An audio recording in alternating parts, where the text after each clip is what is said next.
Hello everyone, what's up? Today we're going to talk about 8 little tips that I have for you to build the ultimate diet. We are going to make things as simple as possible for you to lay the foundation of what is a proper diet, whatever your goal is. Let's go. The first thing that I want you to know is that this video will have just one bias, and that will be that the diet and the tips that we have will be laid around the idea that your diet needs to be first and foremost orientated through health, toward health, not performance. Why? It's simple, and that is that you cannot have any kind of performance if you are unhealthy. That will be the main idea here, and this will be the culprit on how I build and advise for a good diet. As I said, 8 tips, and we're going to keep it very simple. The first tip that I have for you is that 90% of the time you need to eat raw and processed food. So this means that basically, just like JawLiner used to say, if man made it, don't eat it. And that goes for about 90% of everything that you eat. So basically, prioritize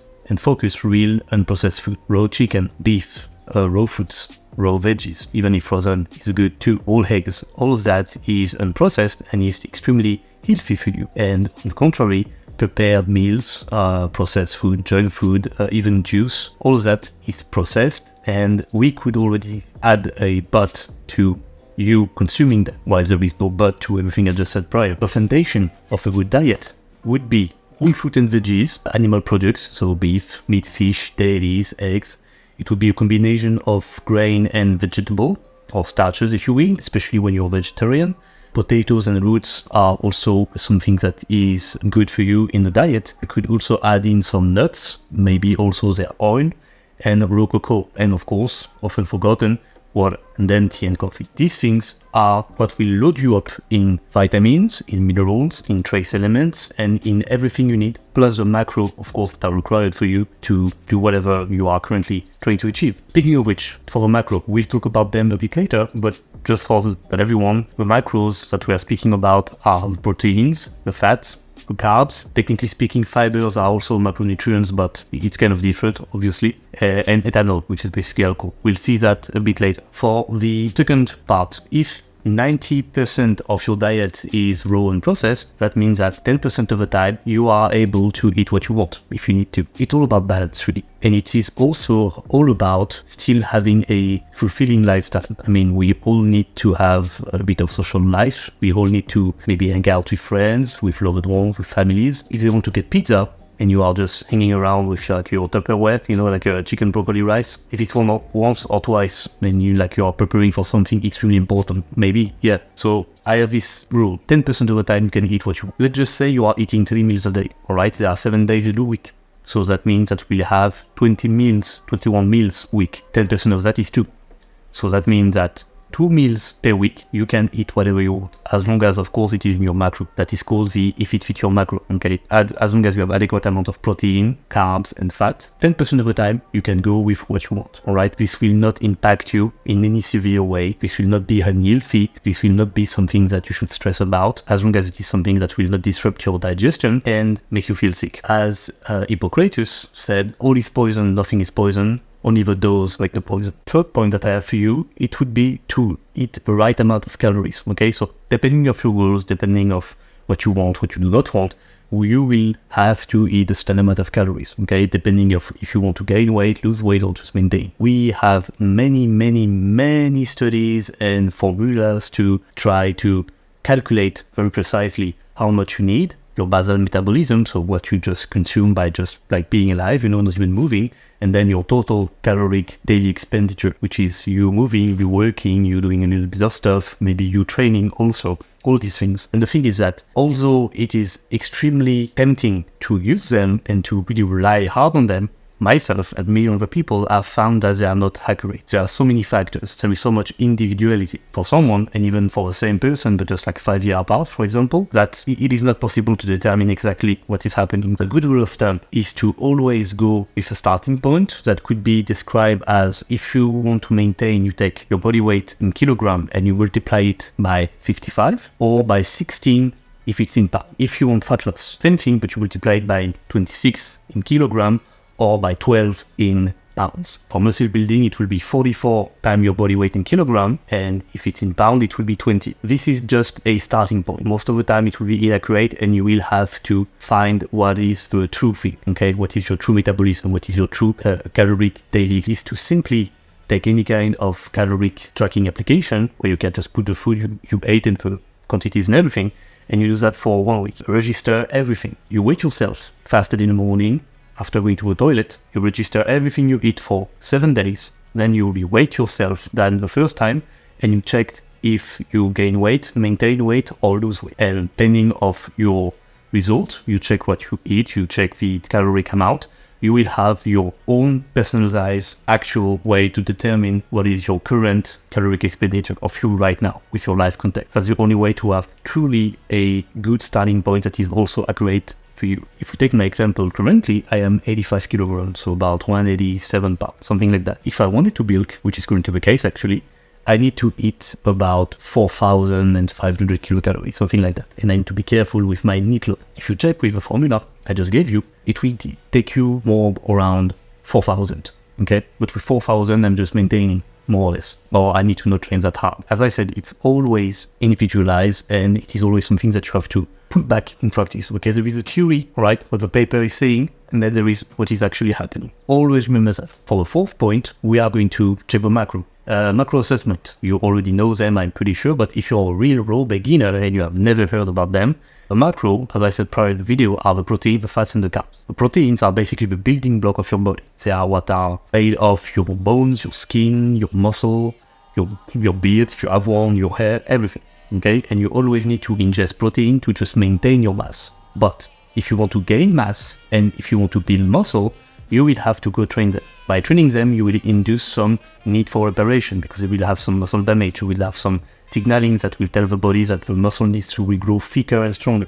So you need these building blocks, you need these bricks, and these bricks are the protein. So when you are eating for muscle building, you need to have higher protein amount than your clone, which is sedentary and not doing any kind of sport. There have been many studies about how much protein you should eat, and I'm going to just narrow it down for you to not like try to stun you with all the data what we have, and actually eating 1 gram per pound of body weight or 2.2 grams per kilogram is a good rule of thumb.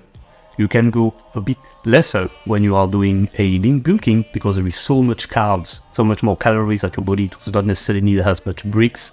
You will have energy, and you can go a bit higher when you're doing a fat loss, just to be sure that your body is not actually taping into this muscle for fuel. The goal when you're doing a fat loss is to lose the fat, not to lose also the hard-earned muscles that you have trained so hard to obtain.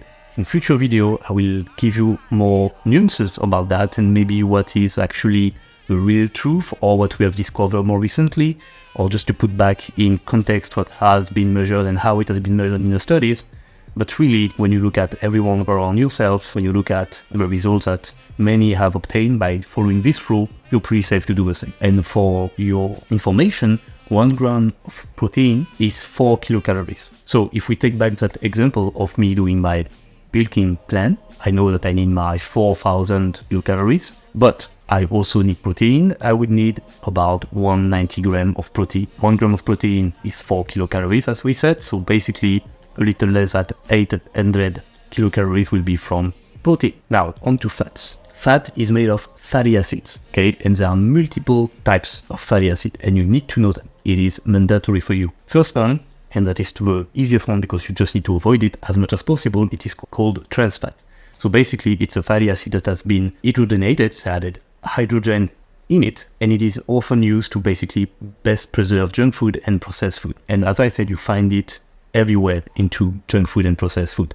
There is nothing good that comes from them, and you need to avoid them. Second one are the saturated fat. This is a topic which is always heated between the old school doctors and guys that say that all the roots of all evil are because of saturated fat, and something much more recent, notably with the ketogenic diet, the carnivore diet, the more raw diet and stuff, that said that basically saturated fat are ultra good for you, and you avoiding them is what is going to make you unhealthy. Actually, these people that are saying that saturated fat are good for you are right. We have plenty of studies that shows us that either the evils they have been accused of is overrated, meaning they have a role but they're not alone and they are definitely the main culprit, and or have done nothing wrong. So just like any fatty acid, they will be used for hormonal balance, and saturated fat, for example, or at least the deficiencies in saturated, has been linked to less testosterone, while having sufficient amount of saturated fat in your diet has been linked to higher amount of testosterone, which is one of the main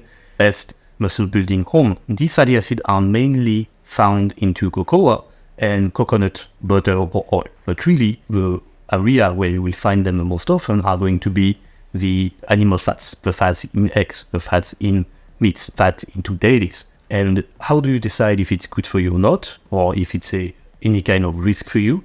Simple, you check how the animal lived or is living. Okay, is it in a cage, never seeing the sun, always stressed, 24/7 on antibiotics and stuff, eating GMO corn, or is it like outside, grazing in the sun, chilling, just walking around whenever he wants? That's how you determine, because that's also heavily implied that a healthy animal will lead to healthy animal product. It sounds so logical, but so many people forget about it. When you're going to get dairies, meat, fish, eggs, all this, you need to check for local, grass-fed, organic, pasture-raised. They got some nice grains, they got some worms, and got some insects. They got like a very throughout and complete diet. The third one are the monounsaturated fat. So they are the ones that are at worst neutral for you, and at best so good for you. They have been linked to brain health, heart health, lungs health, skin health, muscle health, overall health and well-being. I mean, good example of sources of monounsaturated fat are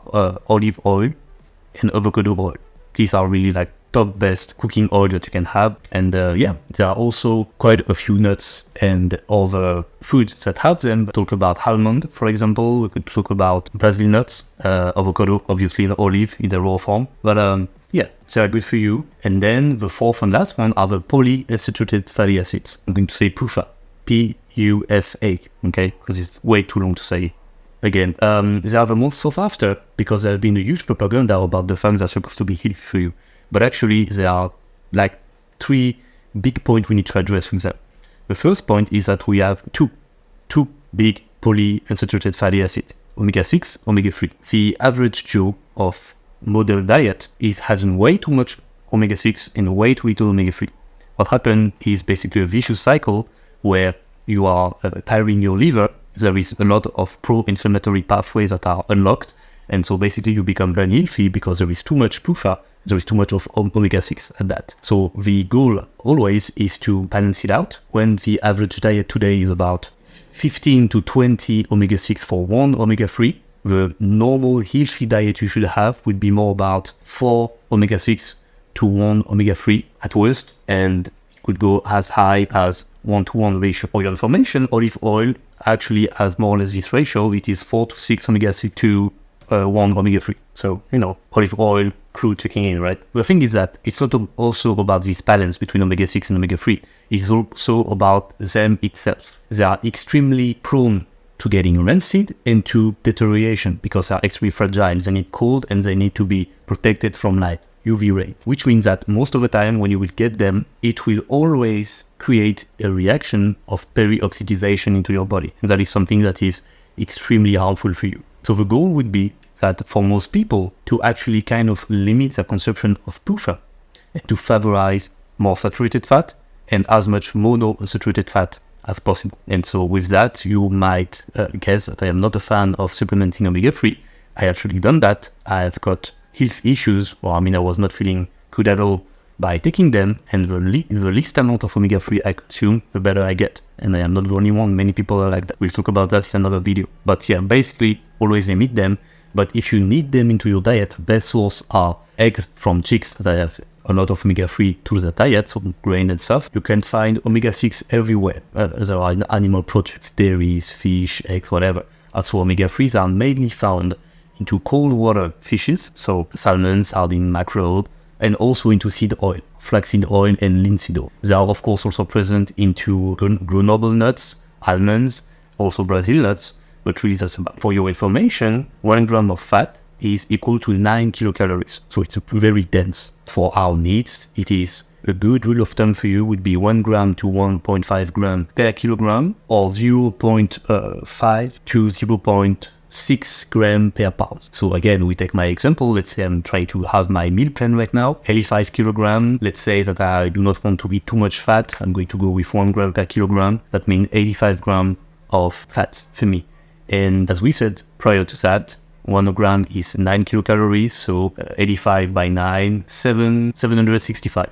All right, and the last one will be carbs. So carbs are they are the big lover into your diet, okay? Because basically what we just said about protein and fat, it is independent of what is your goal.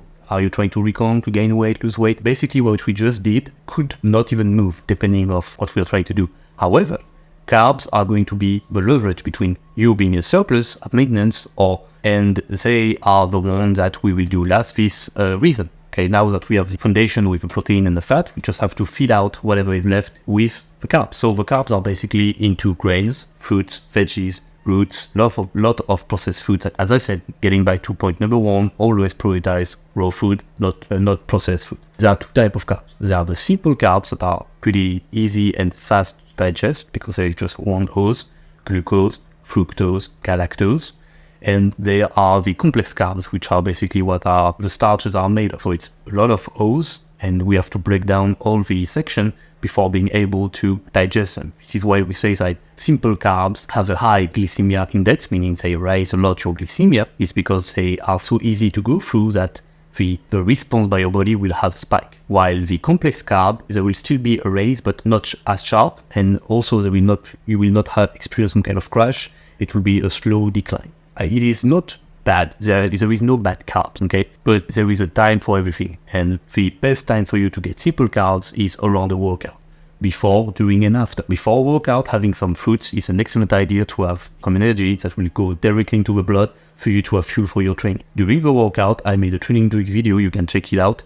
But basically, something like honey is a great intra-workout nutrition drink. And after the workout, again, a few fruits will be doing you a lot of good. Just hold on before having like a real course. And for the complex carb, you can have them in any kind of meal. It can be breakfast, it can be lunch, it can be dinner, it can be even small snacks. They are the ones you found into grains, potatoes, roots, all these things again. And they are perfect for you to have like long-lasting energy and also to feel fuel. Carbs are like protein. 1 gram of carbs is 4 kilocalories. So carbs that we need. So if we take back my example, we are at 2,535 and we need 633 grams of carbs. If I was to lean out and I wanted to lose fat, obviously you could divide that by 2, basically just 300 something. Next point for you that I have is to eat 2 to 4 meals a day. When I began training, we had a huge myth, and that was that you need to eat every 2 to 3 hours. So everyone was walking around with Tupperware. But actually you don't need that. Your body can do very well without too much food. It's actually doing well better for most people without this very frequent small meal. The only reason for you to justify meal prep would be that because of your schedule or the fact that you're too lazy, it is just easier for you to like cook for 2 hours straight and have all your meal planned out because you have tight schedule, you have a lot of things to do, you do not want to always be like, oh, I need to cook this, I need to cook that day. 2 hours and your whole week is made. That is a good idea. That is a good idea to do that for you. You do not need that. You do not need to absolutely do that. And that is something also that we link again. If your digestive system needs to start the engine, basically, digesting and then slow down and then stop. When you are eating every 3 hours, when does it rest? If you eat every 3 hours, that means that you are also eating before going to sleep. You can rest for what, 6 hours, something like that? And then in the morning, breakfast and start over again. It's extremely tiring. You have to remember that of all the normal, natural operation your body is making just to maintain itself, digestion is the most costly of them all, the most tiring. So by just eating the same amount of calories, but better spread throughout the day in just like 3 big meals, for example, you will actually feel better. You will actually be like, okay, I eat, chill, and then, okay, I'm done. Let's go back to work. Focus on what you have to do. You do everything, and okay, time to eat. Chill out. Cheeping like a little bird, eating it all the whole day. An argument could be made that you could go up to 5 meals per day if you really struggle with a boatload of food because you need it, and or because you have a very small appetite and there is no wrong reason to do it. It's always better to just have a sustainable diet and to let time do its job rather than trying to force the hand of so many factors that you have absolutely no control.